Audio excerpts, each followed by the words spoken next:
What we have here is an iMac G3 in a relatively unique configuration, at least as far as I know. Now, this machine shipped stock with a 350 megahertz PowerPC G3. I believe it's a 750FX revision processor. It's shipped with 64 megabytes of memory, a 7 gigabyte hard drive, presumably a Maxter. So it shipped originally in the summer of 2000, just before the release of OS X. So this thing still came with OS 9 when it was new. However, there are a number of things that set this one apart from any of the others. The motherboard has been replaced with a 600 megahertz PowerPC G3 board from a machine from the summer of 2001. To the best of my knowledge, I think it came out of a graphite, actually. And the hard drive, presumably at the same time, was replaced with a 15 gigabyte Western Digital. The memory was also upgraded. It came new with about 64 megabytes. This one has 640 megabytes. That is a PC 100 memory, and well, that pretty much does it in terms of physical specifications. Oh, and it's also running a 10411, as you can see in my rebuild video. Somehow a screw managed to get inside the speaker and stuck to the speaker cone, which was making it make a very terrible sounding vibrating. And yes, I realize I'm using a very cheap, generic PC keyboard and a Lenovo mouse that I stole from the Pentium D system downstairs. You know, especially when I have this Apple keyboard and Apple mouse up there. Those two are connected to this iMac, and I don't feel like actually removing it. At least not at the time. The CRT, I believe, has a maximum resolution of 1024 by 768. And I could adjust the frame rate on this camera. I could adjust all that crap to eliminate the strobing, but I'm not going to. So be warned now, if you suffer from any problems and are easily, you know, whatever, by flashing strobing lights, then I advise you do not watch this video. It has, I believe that it still has the original CD-ROM. I don't think the drive was upgraded to anything. The two speakers are Harman Kardon made speakers, and actually really sound kind of decent, despite some people. Some people actually say that, oh, they sound too bassy, they sound like crap. I find them actually rather nice, especially from being a long-time owner of laptops of all various kinds.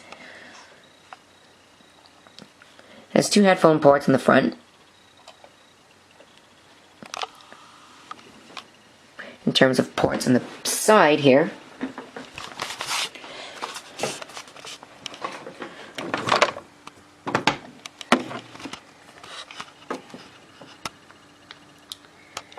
we have a headphone out, microphone in, two FireWire ports that were not present on the original board, a telephone modem, your reset and programmer, two USB ports, and the Ethernet. The power supply is at the back and the power cord plugs in there. It's just a standard 3-prong PC power cord. I really like this Apple logo up here, because it's colored the color of the machine. This machine really looks like crap, both internally and externally. But I haven't gotten to part to clean it up yet. This thing came out of an educational environment, which is why it really has scratches, dents, and dings everywhere. It's not in really good shape. The kids abuse these things. So that's why it's really not collector grade. Still looks nice. Definitely runs nice. I could probably get some money for it if I sell it, since it's heavily upgraded. But keeping with it there, this machine actually has some analog board issues that I will show you when the machine powers up. But the capacitors make a weird hissing noise. That's what they are. They're the capacitors. Capacitors on the analog board are failing, which means I'm going to have to replace them. And well, I at the moment don't feel like going out and buying caps just to replace them on this, because this isn't really a machine I use every day. In fact, I really use this rarely, if at all. And buying caps for this isn't high on my list of things to do. On that note, let's power it up. Speakers still kind of make a wavy, vibrating noise. The Western Digital hard drive, maybe. See it come up. You might notice it on the camera. I can notice it much better in real life. Focus, you damn thing.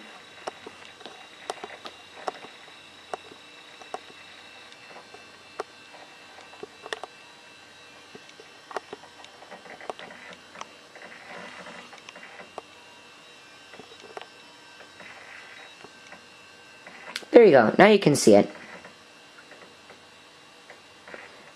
You see that?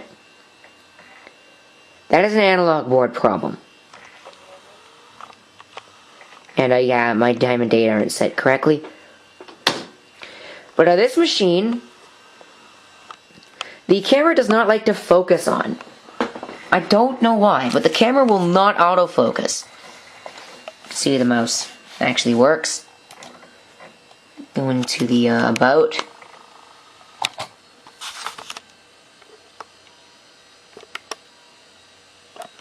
Do focus manually.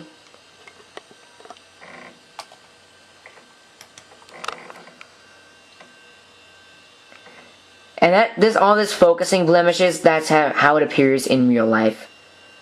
I can't really adjust it anymore.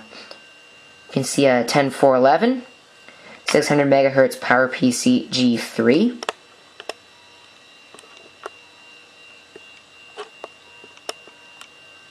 That's as sharp as it's going to get. And a 640 megabytes of memory.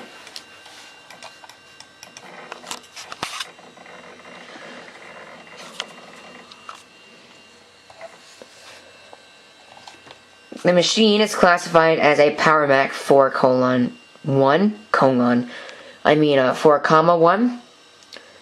It's running a 750, 33.11. I should look that up.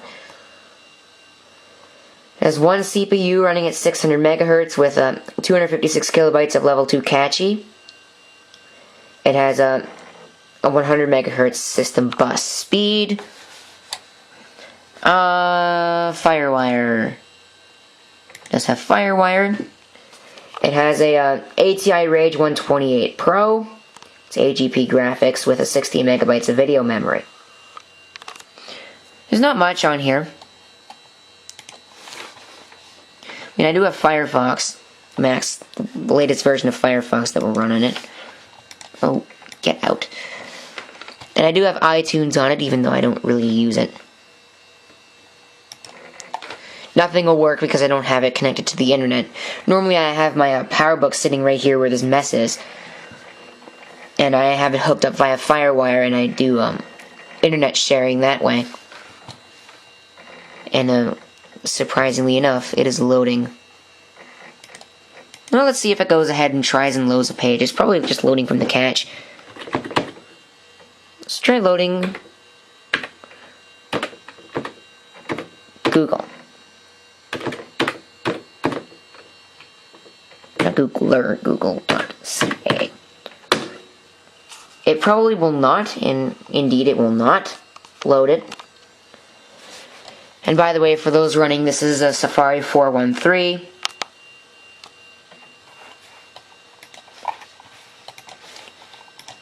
So yeah, that's kind of totally useless.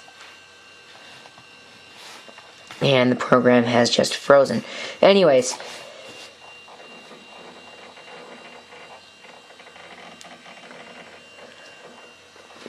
Let's open up Firefox here. Excuse me. It's only 7 o'clock and I'm tired. It's not 7 o'clock, it's 10 o'clock. It is running Firefox. What version is this? 3624. Should be a 3625 for these. There's my user agents for those that care, which would probably be absolutely none of you. And we will quit out of that. Show you iTunes, which doesn't have anything in it.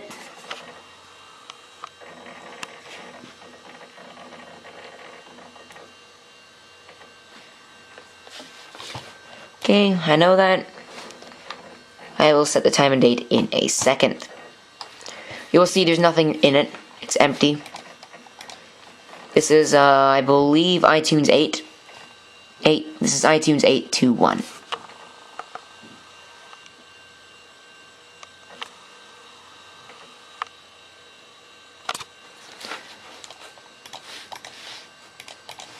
Alright, so let's go set the time and date here. Let's also open up the trash. And, we'll empty the trash. So you don't need that. Sound. What is it running my sound? You can tell it's this speaker right there. In fact, hold on. So this stubborn thing doesn't want to come out like it should. Nevertheless, you can obviously tell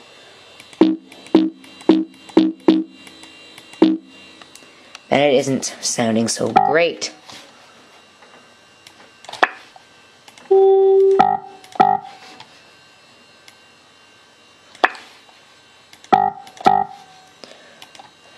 Oh, I didn't even do what I wanted to do, and that was set the date and time.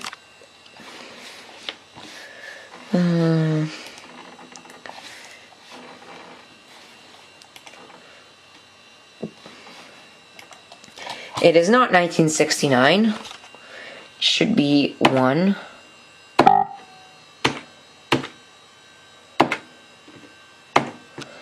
One, 2,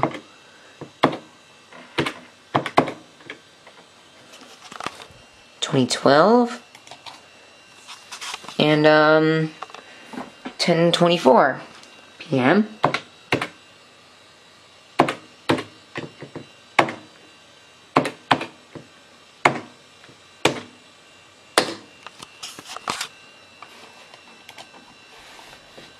Go ahead and lock that in as the time. Go ahead and turn off time announcing.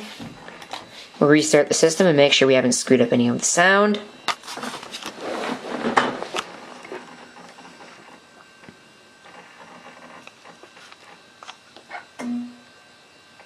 Nope, we have screwed up the sound.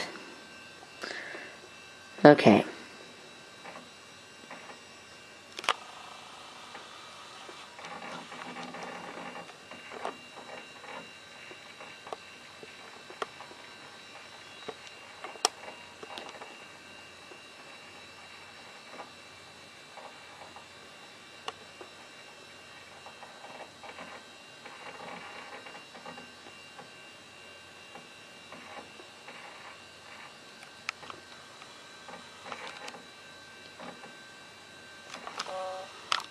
You can only really see it in certain background types.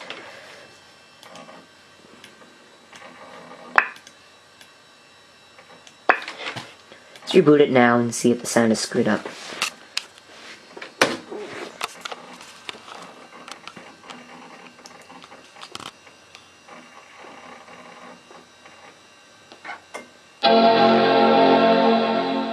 Sound is working perfectly. I'm just going to skip all this startup stuff. And that just about does it for my video. If you have any comments, feel free to leave them down below. Any questions? Anything in particular? I hope to see you next time. Till then.